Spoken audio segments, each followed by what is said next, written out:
Good evening, everyone. Welcome. My name is Dr. John Bingham, and I'm in the Department of Science and Bioengineering in the College of Tropical Agriculture and Human Resources.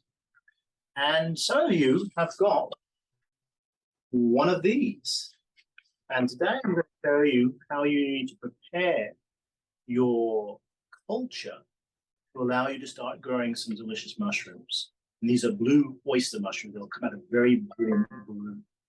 So what we've given you in this bag is we've done all the hard work for you. You basically have to sit back and allow the grains to become inoculated as well as the toilet paper. But once that's inoculated, and I'll show you what I mean by inoculated, we're going to then actually put them into another environment, which is going to promote the issue of pinning and then producing the mushrooms themselves. Mushrooms themselves are fruiting bodies. They're the sexual reproducing materials in regards to releasing spores into the atmosphere and causing them to disperse. With that dispersal and the right conditions with the right nutrients, they'll actually start producing hydra and mycelia. Mycelia is this thing you might have heard, this mycelia network that's in soils and allows communication highways to be established amongst plants in our forests. So we have thousands and thousands of different fungi, mushrooms, mycelia present, maybe in a simple square foot of soil. But some of the mushrooms we have taken to the culinary stage in regards to growing mushrooms which taste and have beautiful flavors and textures. There are other mushrooms that are problematic. My background is in toxicology. One of the things I've seen in the past, people who have eaten mushrooms that they've wildly collected or wild collect mushrooms have not identified them. Unfortunately, some of these individuals who consume those mushrooms have to take liver transplants and kidney transplants because the toxins inside these mushrooms are actually extreme and can be lethal. But lucky for you, you have non-lethal mushrooms. You have the blue oyster mushrooms known as Pectorus australis. And I'm going to show you what you've got in your bag and go through step by step. Now, you've got some very important instructions to follow. But as I said, most of the hard work's already been done for you, and I'll describe some of those things that have been done. So we have the toilet roll. Now, do not open the bag because this is actually a sterile environment inside this toilet roll bag. So it's basically a Ziploc bag with a wettened toilet paper. But in the middle is some grain. And this grain has been inoculated with the mycelia that will ultimately grow into mushrooms. At the moment, this is in its juvenile state. We're going to grow this. It's going to take basically 2 weeks to grow. And what you're going to see is basically a casing come over this particular wet tissue paper or toilet roll. And it's going to look a bit like a brie cheese in the end. You know you're ready to go to the next stage is when you gently push the toilet paper and it feels very, very firm. At the moment, it might feel a bit mushy because obviously the amount of water we put in there. Mushrooms are actually about 90% water, so they're going to need this water to actually grow. So what we're going to do, we're going to leave these mushrooms in the bag. We have a mushroom bag, a little later on. We have a little spray bottle, which is actually sterile water. I'll talk more about that. And a clip. So what you're going to do, for the next 2 weeks, especially place your mushroom in your bag and close it. And just put the clip on the bag. So it's nice and dark. Mushrooms like to be in a very enclosed environment. That's why that bag has a very little air, it's not being bloated. And what's going to happen, that mycelia in the central part of the toilet tube is going to grow. And it's going to actually grow out and then encompass the whole toilet paper. I have some examples that we've actually undertaken already in regards to being soddened and wetted. And you can see maybe down the bottom here, they're starting to become basically inoculated moving into the tissue paper. Once this comes over, mostly as it's about 2 weeks' time, you're going to get a very, very solid whiteness, which is very, very firm. Once you're in that particular time point, you are ready to go. And I'm going to use this one, which is not wet, so I'm not going to make a mess.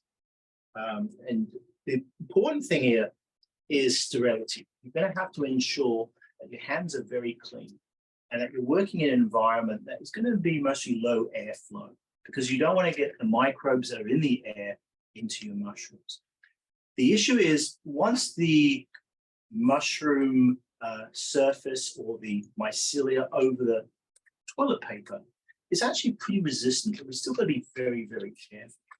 So what I recommend you do is just get small hand sanitizer, hand cleaner and sanitizer, and just, oops, it's not, it's my other one. Okay, and just basically just clean your hands in a thorough manner. So the main thing is you're going to be ready to basically then handle the toilet paper with a minimal amount of issues in regards to contamination. If you have gloves, you could use gloves, and I will use gloves in this particular instance. So again, most people will have some gloves maybe from the pandemic situation. So what we're going to do is we're going to open up the bag. Now these have been sealed. Yours are a Ziploc bag, so you could actually just basically open it up. But not until after the blue cheese. Not until after you have full colonization of your tissue paper. If you open it up before, you will get contamination. And I'll show you what the contamination that you don't want to get. So you'll be opening up your bag in regards to opening the, mine are sealed with a sealer, so I'm just open it up. And so basically we now have our colonized material. And what we're going to do, we're going to use a specialized bag. This is called a mushroom bag. And it's basically, again, a sterile bag inside with a porous filter. And what we're going to do, we're going to open it up. And we're going to actually put our mushroom toilet paper inside. Now, some people, you might want to cut the top off more with the pair of scissors, or you could actually just grab carefully your tissue paper and place it in here. Now, this is where you're going to have your mushrooms actually grow. And what you want to do is you want to have this thing called headspace, where there's going to be a volume of air between the tissue paper and the ends of the bag. Now, we have used skewers in some cases by placing them into the tissue paper, which help facilitate the action of keeping the bag upright and kind of in a good position. So this is actually very perfect in this way, now allowing your mushrooms to go through what they call a pinning stage. The mushrooms are draining their energy from the grains that we placed inside the tissue paper. The mycelia have inoculated and grown around the tissue paper. But now we need to induce the issue of pinning, which becomes then the baby mushrooms. Now, the pinning process is going to occur with the exchange of air. So what we're going to do in a normal day, we're going to actually have this sealed and closed like this. And this is absolutely perfect in regards to giving us the headspace around the toilet paper. But when it comes to the time of moisturing your mushrooms, you're going to take your little sterile water vial sprayer here, your spritzer. You're going to open it up. You're going to allow an exchange of air just by closing and opening a little bit. That's more than enough. And the important thing is you're going to induce some moisture into this now clean bag, not the bag that you've had it originally in, but you could cut this bag down further if need be, and you don't want to handle the toilet paper like I've just done. And all you're going to do is you're going to spritz the sides of the plastic bag, and that's it. And again, you're going to close it and fold it over. The folding over is very important because you're trying to keep the moisture inside your little kind of plastic terrarium. And it's that moisture together with the inoculated tissue paper and the exchange of oxygen and carbon dioxide, is going to actually induce the pinning process. JP, I'm sorry, there was a question that came in. Do you refresh the airflow daily? You should do it usually 2 times a day, because mushrooms actually produce an enormous amount of carbon dioxide. So it's the oxygen that is going to induce their ability to pin and produce fluid bodies. So again, just like this, opening and closing it, making sure there's an air exchange. Again, second time, second day, part of your routine, maybe in the morning and in the evening. Give it a little spritz. Just on the plastic, not on the actual toilet paper itself. We want to try and keep that dry. There's enough moisture in there, which is now encased with that mycelium. And what we're trying to do is that mycelium to start this issue of this pinning. And once we start getting this pinning, we're going to then start getting our fruiting bodies, and they're going to absorb an enormous amount of energy and water from the tissue paper, and actually then become very large and blossom, like we see with normal mushrooms. But this is actually a bit of a dedicational process where you're going to have to do this twice a day, because they are very susceptible in regards to drying out and not getting enough oxygen. Now, if they're not getting enough oxygen and you've got some mycelia and some pinning going, they're going to die. So this oxygen exchange and opening and closing of the bag is very, very important. So once you get that to the stage where you now have some fruiting bodies or some actual mushrooms or caps, as we call them, they're going to be actually a very dark blue in color. They're going to be able to be harvested as soon as they're usually about 3 to 4 centimeters or 2 to 2.5 inches in length, in width, I should say. But you can actually let them grow much larger. But the problem is they start deteriorating in their quality. So once you get the pinning, the actual physical fruit is going to basically only be 4 to 5 days until you can actually harvest. So it's actually when these particular mushrooms grow. Now, what we want you to do as citizen scientists in our part of our project, because this is actually a undergraduate research project. So if you're interested in doing research, come and speak to me, and we might be able to find you a research project in our program, which is the Ideal Network for Biomedical Research. But what we want you to do is to keep a photographic record of the growth of your mushrooms. And what I would suggest here, maybe, because we've got to be very careful, because these mushrooms are very, very delicate. You might want to put them on a plate and then handle it with the plate instead of keep handling the bag. But what we'd like you to do is to place your water bottle in front of your mushrooms and take a picture of the whole piece here. Because from that, we're going to be able to measure your mushrooms and your mushrooms growth. So again, if you could do that daily for us, and once you've correlated all those pictures together, because it's going to be most probably about 18 to 20 pictures, because it's going to be 18 to 20 days, you could send them to me at jbingham@hawaii.edu, and we'll start using those as a part of our research in regards to how to train people to grow mushrooms and what's your success rate. And also, we will quite welcome feedback in regards to what we're actually doing in the process of being able to improve these particular methods. So again, is that once they start pinning, or once? No, once you've actually taken them out of the brown paper bag, once you've got full inoculation. So the inoculational process in regards to, let me just, so this is the finished product. And as I said, you will be spraying this twice a day, exchanging oxygen, and you'll be then producing most probably about 10 to 20 to 30 mushrooms, depending on how well you look after them. And where should you place that? Now, you need to place this particular container in an area out of direct light, not in a closet or in a dark area, but in an area maybe like on your kitchen table or coffee table. That's why I actually put them on a plate, so I can actually put them down somewhere nice out of direct sunlight, and just give them the capacity to remember, oh, why did I actually spritz my mushrooms? Now, if you run out of water, which you may do, I suggest you basically boil some water or microwave some water, let it cool down, and then put it back into the vessel here to refill it.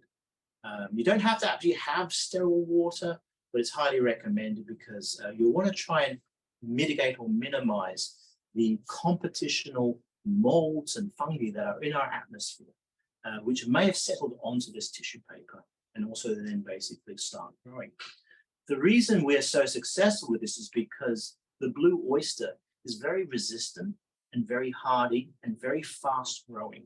So as I said, in about 21 days from what you've received today and yesterday, you're going to be able to grow some nice mushrooms where, unlike with plants, you may take 2 to 3 months to grow an edible plant. So in this case, keep them out of sunlight, but also remember to feed them with a little bit of water every day, 2 times a day, in the morning and evening, but also close them up. Again, you want to try to mitigate and minimize any additional bacteria, fungi coming into this particular environment, because again, this is a sterile or semi-sterile environment. How long will they be in that bag, you think? In this bag, you're mostly going to see the inoculational process. Now, again, show you what you're receiving is basically going to take maybe 5 to 10 days. These guys are really well known to be very quick inoculators in regards to colonizing this particular tissue paper process, this media. So most probably 5 to 10 days. So every day, go have a quick look, and you're going to gradually see the encasement of the toilet paper. And it might be a little hard to see, but that's why we left the inside roll in there, because you're going to actually see the physical aspect of the mycelia slowly growing there. So if you have a look at this one, which has been taken a little longer, you can see how basically the mycelia is actually now growing and colonizing the cardboard inside. And if you want to actually turn it over the other way, you can see better there. There we go. So this one's about mostly 4 to 5 days into the process of encasement of your tissue paper or your toilet. And so it doesn't look so nice, but it's starting to become very firm, because in those layers of tissue paper, the mycelia are starting to grow and make connections.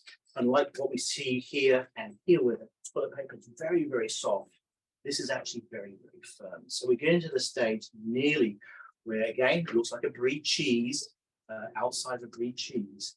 And we're going to see, like we even see here, we see some mushroom mycelia actually growing outside now. So it's usually going to come from the top and the bottom and encase the whole.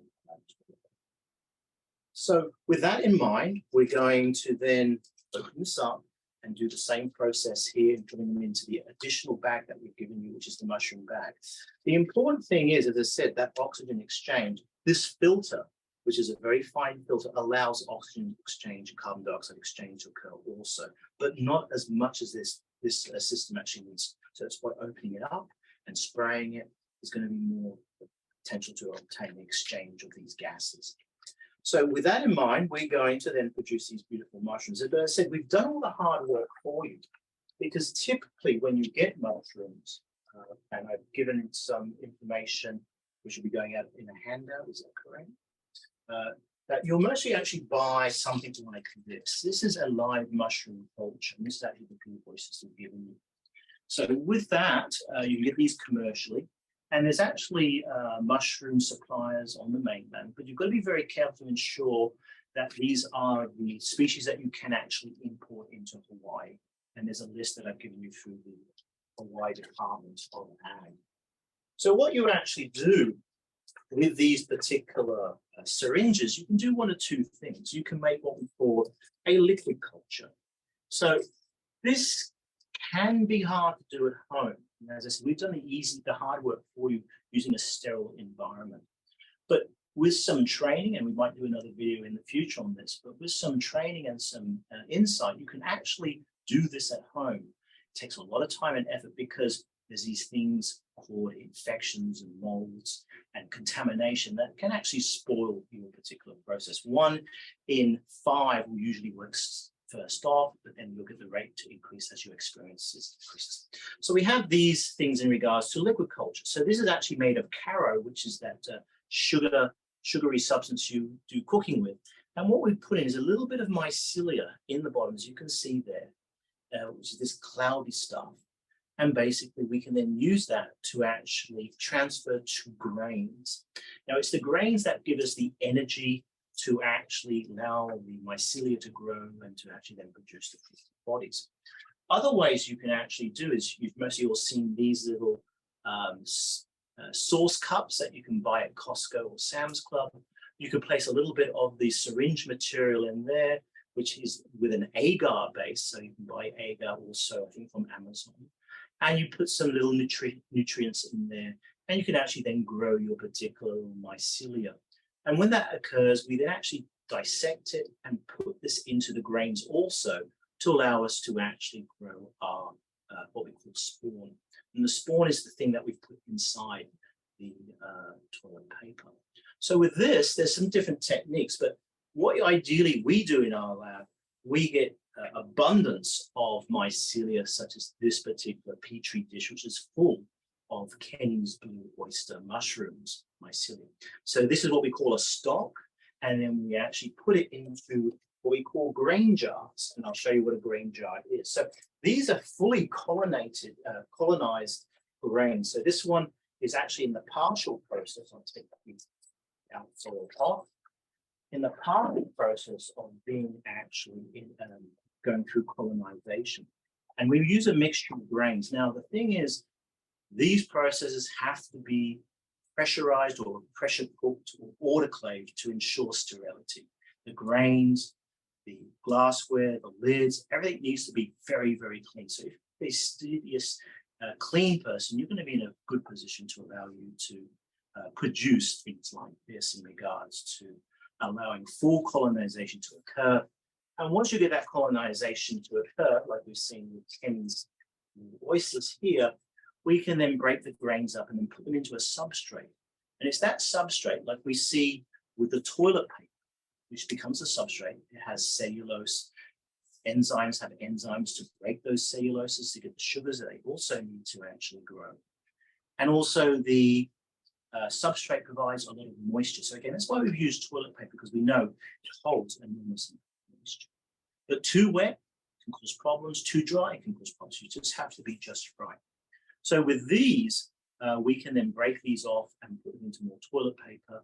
And what we actually do before doing that with toilet paper, as we said, we put it in the Ziploc bags and put a little bit of water in there, about 100 mils of water for every toilet paper, and it will absorb that water nicely. We throw them in the microwave, and this is actually the way we actually sterilize these particular toilet paper and the bags. It's not recommended. If you put yours now in a microwave, you will actually kill the microbes, the fungi.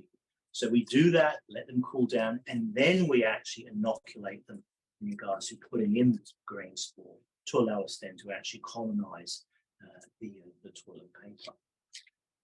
So what we see now is a situation of success. And I'm going to show you what failure looks like. And this is what you need to look for. Okay, this is a grain jar, which Kenny, I looked at the last one. And as you can see, it's green. There's a little bit of kind of sweating occurring in the glass area. And it's green and it looks like a mold. What's happened here is that the blue oyster mushroom were outcompeted by the mold spores. This mold is called trichoderma, and it's actually very common in our households, in our work environments, and even outside. So this is what we have to compete against in regards to trying to minimize the damage that this type of fungi or mold can do to our ones that we want to achieve in regards to a colonized grain jar of blue oyster. So it's very, very heavy, as you can feel, in regards to being heavily colonized. So this blue one or greenish color is not good. So when you start seeing blues and greens, unfortunately, you've got a level of contamination. So with that in mind, we've got to keep things very, very clean. And we do that by doing a lot of sterilization, utilization of alcohol swipes. Everything is clean, clean, clean. when you are working with mushrooms, some people in their homes who are home growers, they will fully shower, they'll scrub their nails as if they're going into surgery, and also wearing, things like a lab coat, but also interestingly wearing face masks, because as we speak or even breathe, we are breathing out microorganisms that may actually be competitors to our priority mushroom, mycelia, which in this case is the blue oyster. So with that in mind, I wish you the best of luck. If you can, do your video or your picture log of the growth of your mushrooms as they come into this particular situation where you have the fully colonized and inoculated toilet paper. And as I said, you'll feel it by the firmness, and also you might not see so much moisture inside the plastic bag. Don't open the bag until you're ready to transfer to your mushroom bag, the mushroom bag with the filter. Some people actually get away with not having to put in the skewers. We just put those in because we know sometimes people have problems with their bag collapse. But these particular plastic bags usually have enough strength to hold up, so you may not need to have the skewers in place. But again, you want to try to minimize exposure to other microorganisms, other molds, and allow your oyster mushrooms to outcompete them, to grow heavily, to fully colonize the tissue paper, go through the pinning process. But it's best to see how we have a little bit of moisture on the plastic. That is actually a very good sign that you're going to get the right atmosphere and moisture and humidity in there to promote the pinning process. The other thing, by putting on a plate, you don't want to handle this too much because you will damage the mycelia that's on the surface. And when you damage that mycelia, it might inhibit the pinning in that local zone. So you might put your fingers on there, you're going to fingerprint dip it on your tissue paper, and you're not going to get mushrooms growing there. So my recommendation again, put it on a plate where you can handle it without touching it so much. Again, open your bag up twice a day, give it a little bit of air exchange, and again, spray the inside of the bag, not the mushrooms themselves, just the bag, just a spritz, all you need. Seal it back up, and you should have some beautiful mushrooms in basically 10 to 12 days of the full colonized tissue paper. Now, is there any questions? If not, you can email me any questions at jbingham.hawaii.edu, and I'll be able to answer those. But I will also be putting an answer sheet out for some questions that people have asked prior to this presentation. Real quick question, can this process be replicated with our own TP after this initial trial has been completed? Absolutely. So there are some things you can do. The grain spore can be commercially available. You can get this from various suppliers to actually start your process. If you go on the internet, on YouTube, and put toilet paper, tissue paper, mushrooms, there's a few people who've done it in different ways, like boiling water and dunking the tissue paper or the toilet paper into the water, and then allowing them to colonize using a grain spore, which is colonized grain, to initiate the process. This part is the hardest part. So again, this is where you might need to have a little investment in regards to a clean area, sterile techniques. But again, some suppliers will actually supply you grain spore. The other thing, what you could do if you're really interested in doing something like this again, is actually going to Home Depot, where you can basically buy a kit. It's a little mushroom kit, usually in the fertilizer area, and they're usually about $19. And you can actually break that up to make multiple mushroom toilet papers and be able to then actually grow a lot of mushrooms. I have found that in the past, you can keep doing that process again if you sterilize your grains. If you have someone who does jams or preservatives, they will have a thing called a pressure cooker. And that pressure cooker can be used to sterilize. And this is what people commonly use as hobbyists or people growing mushrooms in their home use to sterilize their equipment, a pressure cooker. But again, pressure cookers are expensive, but no, they're around. And you got to also be careful using them because they actually are under very high pressure and they're very, very hot. So again, just going to keep that particular thing in mind. But there might be a time where we might have another discussion about how to do some of this at home in regards to establishing your grain spawn and then coming back to our toilet paper mushrooms to be able to regrow the mushrooms and the fruiting bodies to enjoy as a nice meal. How long, real quick, how long will they be fruiting? About how many days? How many days? Well, the mushrooms will actually grow. So you don't get like waves of mushrooms. So you're going to get these growing mushrooms, and to see the pins and to get the full fruiting bodies is about 4 to 5 to 6 days. Depends on how much moisture, how much air they're getting. And you'll know to collect, to harvest the mushrooms, because if the edges start going a little bit raggedy, so they look nice and smooth and lovely color as they first come up and start blooming and becoming very, very fruitful and at their peak prime of picking. After that, they start looking a bit like, how you see your roses start to deteriorate, lose petals, and look a bit raggedy. That's what mushrooms also do. Again, in 90% water, they're going to be affected by dehydration and they age very quickly. And if you're going to store your mushrooms, take your mushrooms, blot them with some paper and put them in the refrigerator, and you can eat those most of about a period of 6 to 7 days. Awesome. Thank you. Hey, thank you so much, JP. Everybody is very thankful, sending you the thanks out to you. And I'm going to go ahead and send it back over to to our instructor, Lara Hackney in the food lab, who's going to show you how to make some wonderful recipes with the mushrooms.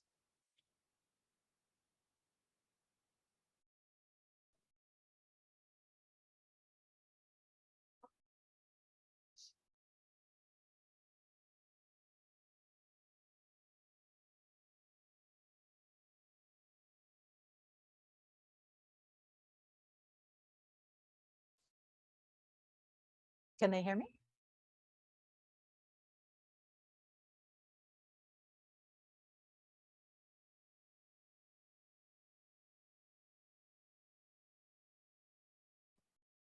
You're muted.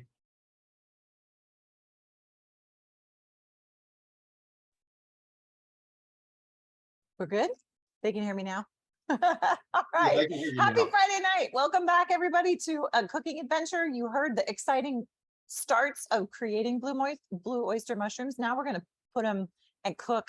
I actually don't have blue oyster mushrooms, but I have yellow oyster mushrooms and brown oyster mushrooms that we're going to use for our dish currently. So we're going to cook a butter lettuce salad with crispy prosciutto and oyster mushroom chips, along with pears. And then we have a cheese fondue with using oyster mushrooms. So first off, we're going to start out with our oyster mushrooms. And this is a yellow variety. And so I also have, you can kind of see the yellow variety here, versus they will be blue after your blue mushrooms.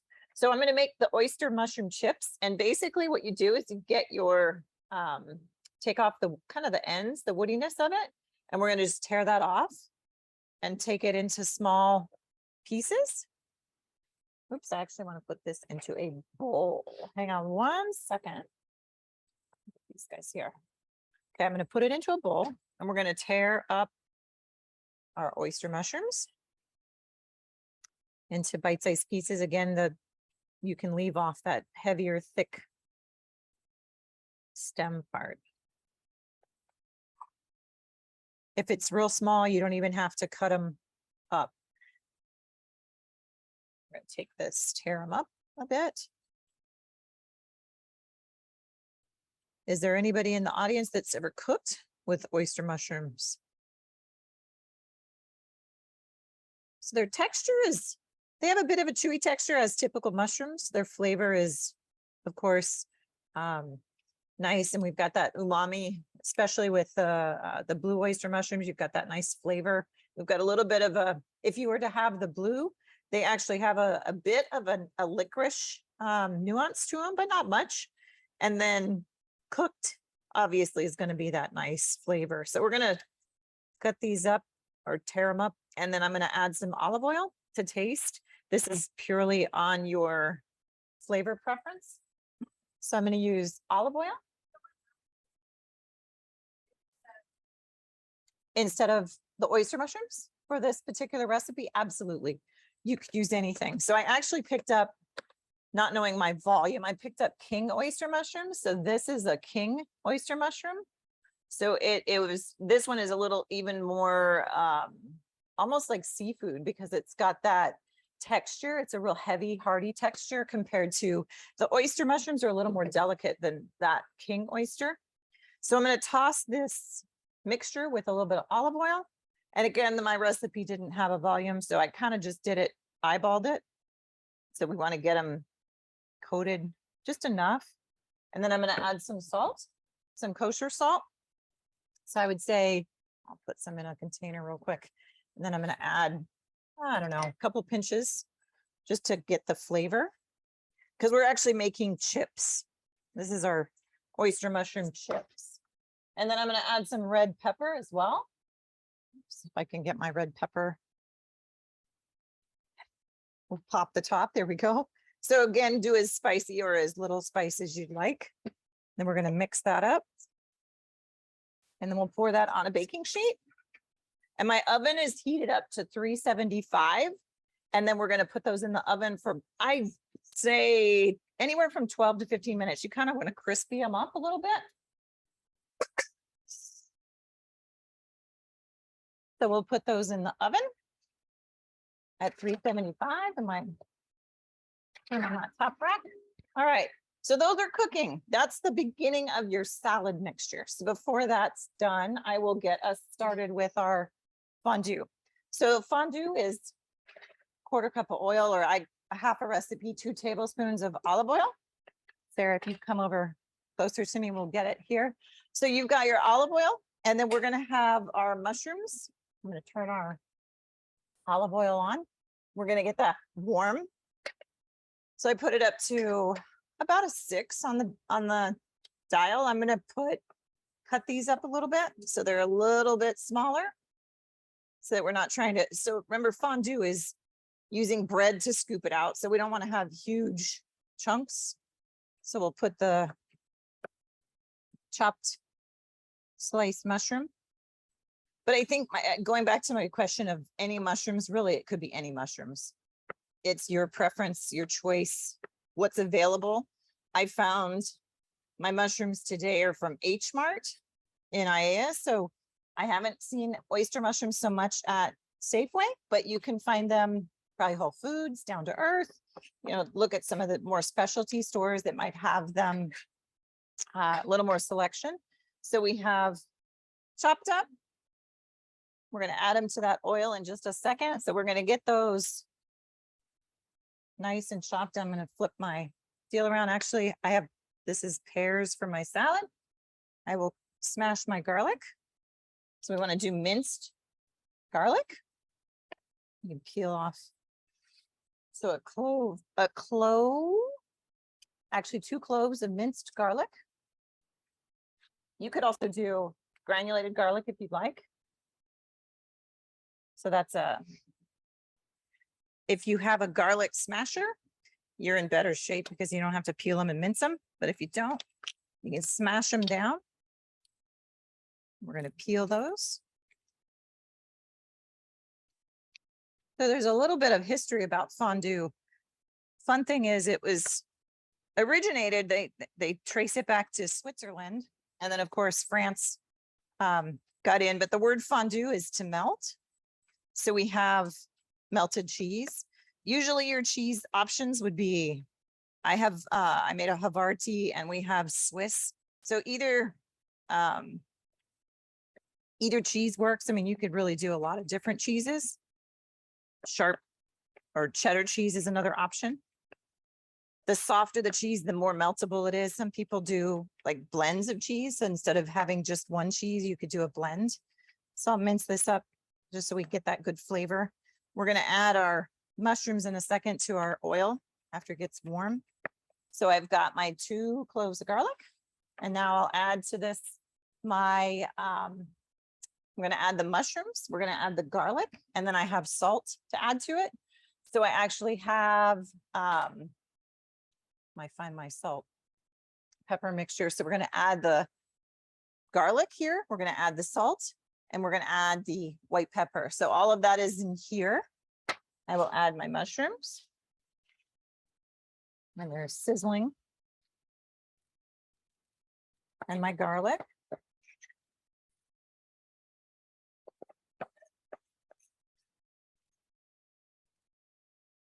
Okay, and my salt and pepper.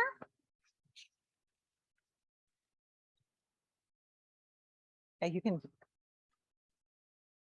get that going and heat it up.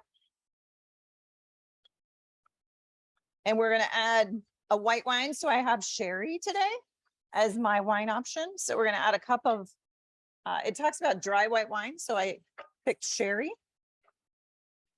I'm gonna bring that to a boil.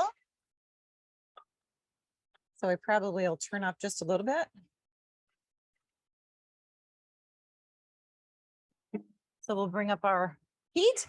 Then we're gonna add to our mixture, we're gonna add cheese. So I have Havarti here, and I was able to get slices. Talks about finely shredded or grated cheese. So what I'm gonna do is to break this up, because really all we wanna do is to have it meltable so that it's not trying too hard to melt. So I'll cut this into some strips. A cup of wine was in my recipe. This is a half a recipe, so I'm not doing a full recipe on this particular one. So 1 cup of wine for a half recipe and 8 ounces of cheese. 2 cloves of, I don't know if anybody got the recipe, but I'll give you the recipe. So it was a 1/4 cup, this for a full recipe, 1/4 cup of olive oil. We did a half, so 2 tablespoons.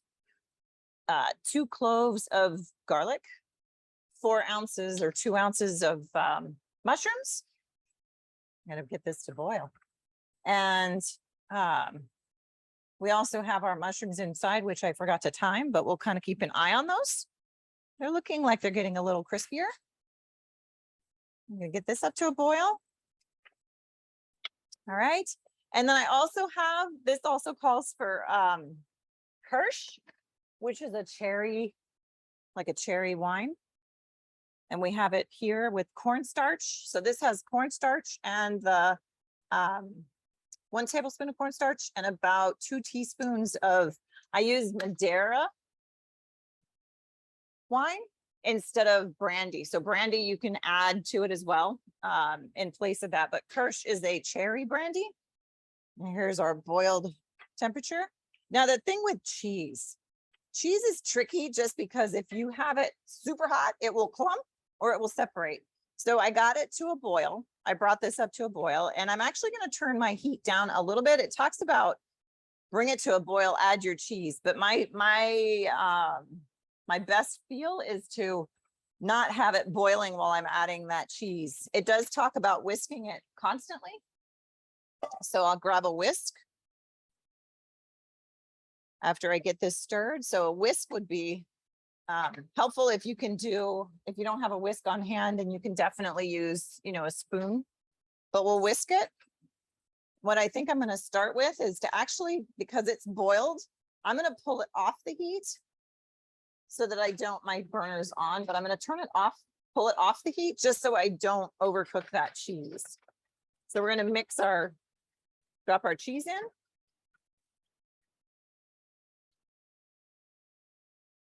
And that's going to start to melt. Again, this was Havarti cheese. I did read one of the kind of the fun myths of fondue is that it said you're supposed to stir it in the same direction the whole time, and if you stirred it the other way, it would ruin the fondue. So again, there's a lot of history behind fondue and creations. So we'll add a little bit more. And we're going to try and keep that from clumping up. If it needs to get warm again, you can always add it back onto your heat. And then we're going to have, after I melt all the cheese, I'm going to add my cornstarch mixture. Right now it's starting to come together. And again, you don't want to stop stirring. You want to keep stirring it constantly. Keep that cheese from clumping. Oops. I'll add the rest of my cheese. Oops. It has a fairly, it looks like a big liquid base, but we're gonna actually hopefully get that to blend in with the, put it back on the heat source, get that to blend in. The other fun fact about fondue is if you're dipping, you dip once, you don't double dip on a fondue pot. The other thing is if you accidentally dropped your, usually we had fondue forks and it would sit over a burner. And if you dropped your fondue fork, then if it was a female that dropped it, she would have to kiss the partners around, the people around her. If a male dropped his fork, he would have to buy another bottle of wine. So you're supposed to have wine with your fondue versus a cold beverage. The myth is that a cold beverage in your stomach, the cheese would all clump back together and cause digestive issues. So they talk about warm beverage or white wine, of course. And so here is our fondue. We've got it, it's melting down.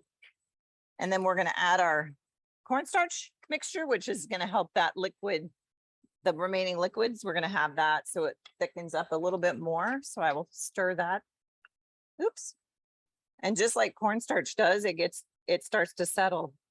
So we might have to actually add a little bit more. I've almost got like oobleck here. So we're going to add a little bit more wine and make it a little bit liquidier.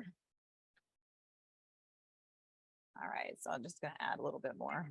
I'm going to go freehand. Sorry. It's Friday night, everybody. We're going freehand. So we just want to get this cornstarch mixture up and blended. So it's more, this is what we call a slurry. So you have a slurry of cornstarch and you can add it to a liquid and it'll start to thicken your liquid. So I've got it. Now it's blended. It's free from the, it's probably because I packed my cornstarch versus making it kind of free flow.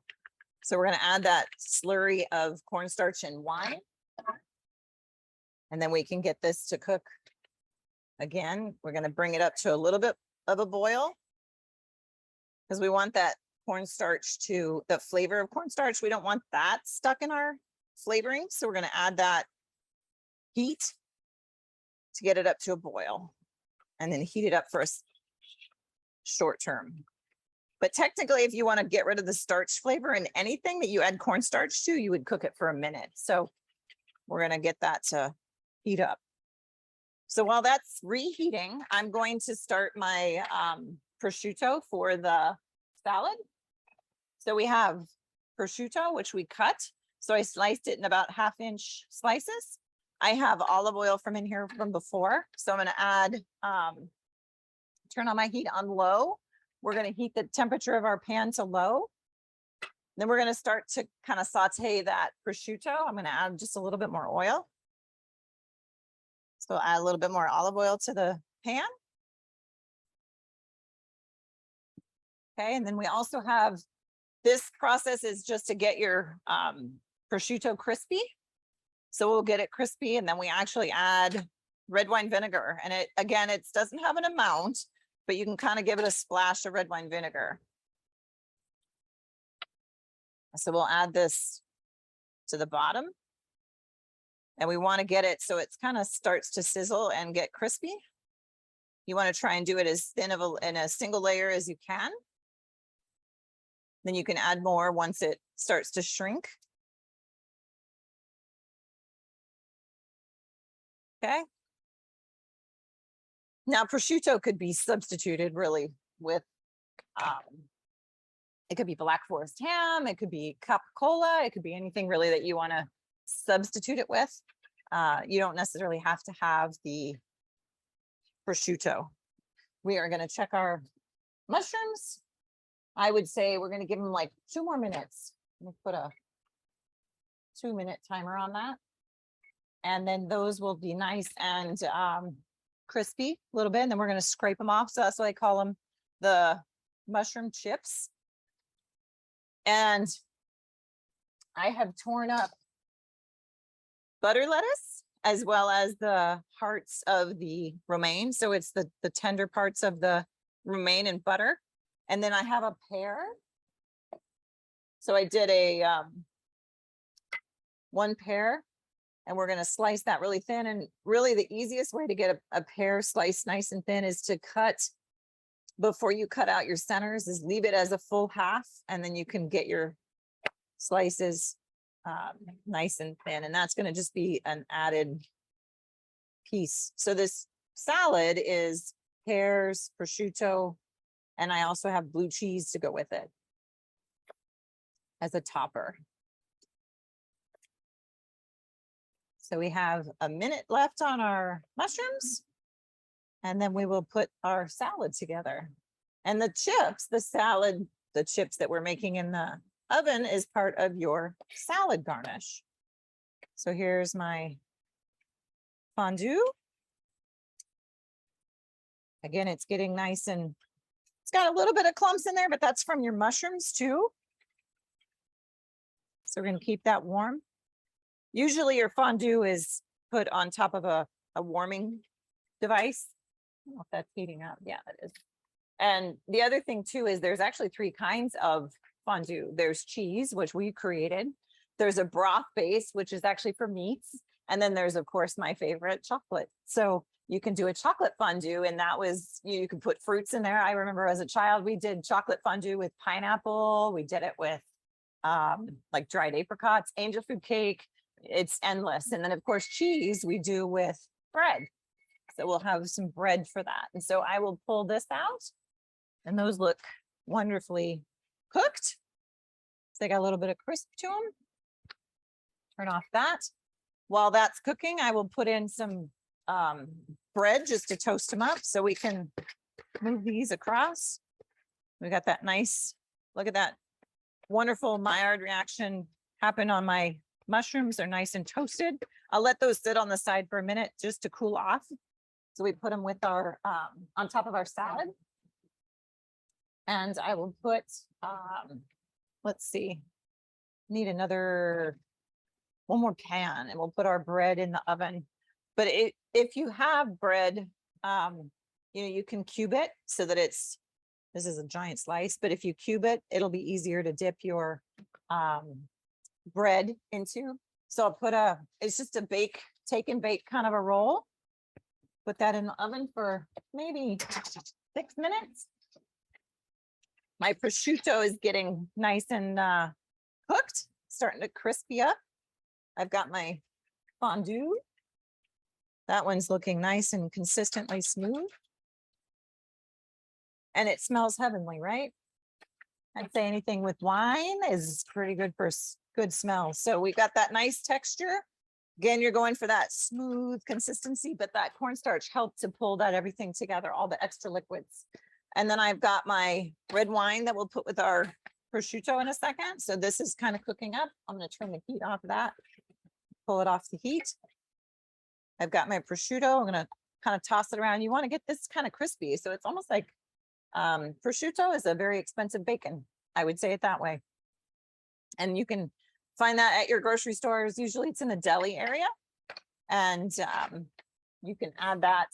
I'm going to add the rest of this. We're just going to get it crispied up. And again, it doesn't talk about how much red wine vinegar. So you kind of just give it a dash of red wine vinegar and make it to your preference. This salad particularly doesn't have a dressing with it.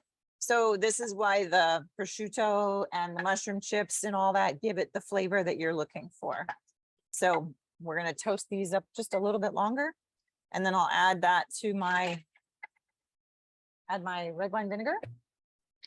And any questions so far? I feel like I've been going pretty quick. Is there any questions? It looks so good. I think it'll taste pretty good. We'll give it a shot. So we're going to add a little bit of red wine vinegar. And again, it doesn't tell me how much. So I kind of went with, oh no.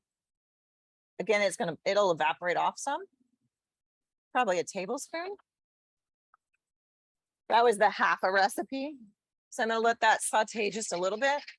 And then I'll pull that off and put it onto some paper towels. So you can get a good visual on that. Get a couple paper towels. And we'll put the when we pull it off,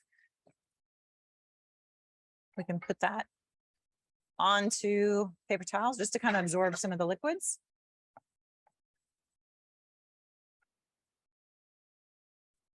Okay, I'll sprinkle that over here. And of course, you could use the liquid leftover if you wanted to for your salad. That would be up to you. I might give it a little bit of an extra. It depends on how salty that broth gets, right? Because prosciutto has some salt with it. So then you'll add your, I'll turn off my heat. We'll add our pears to this. So you can, however you want to lay out your pears. I kind of did a designer method earlier, but you can put your pears in there. You have your prosciutto. We'll toss that into here and you can really toss it all together.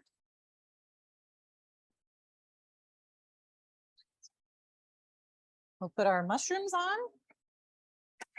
There's our crispy mushroom chips.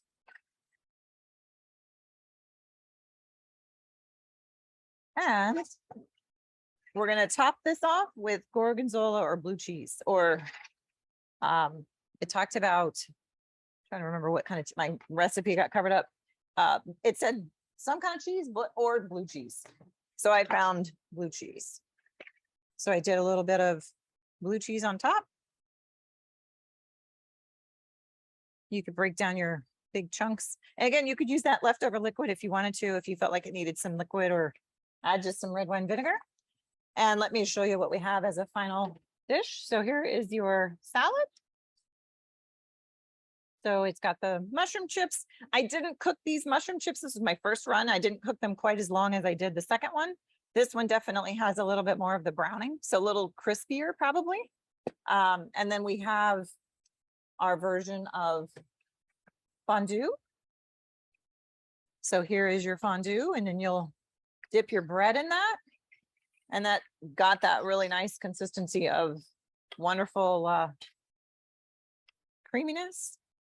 There you go. So there's your fondue for the night, along with your salad. So I hope you all get a chance to at least try, even create just fondue, or do the salad with your blue oyster mushrooms. So again, the color on that would show after you've baked them, they're going to have that nice vibrant color that you had. So have a wonderful Friday night. If there's any questions, I'll take questions, but otherwise I hope you all have a wonderful evening and come back and cook with us again. So we'll see if there's any questions.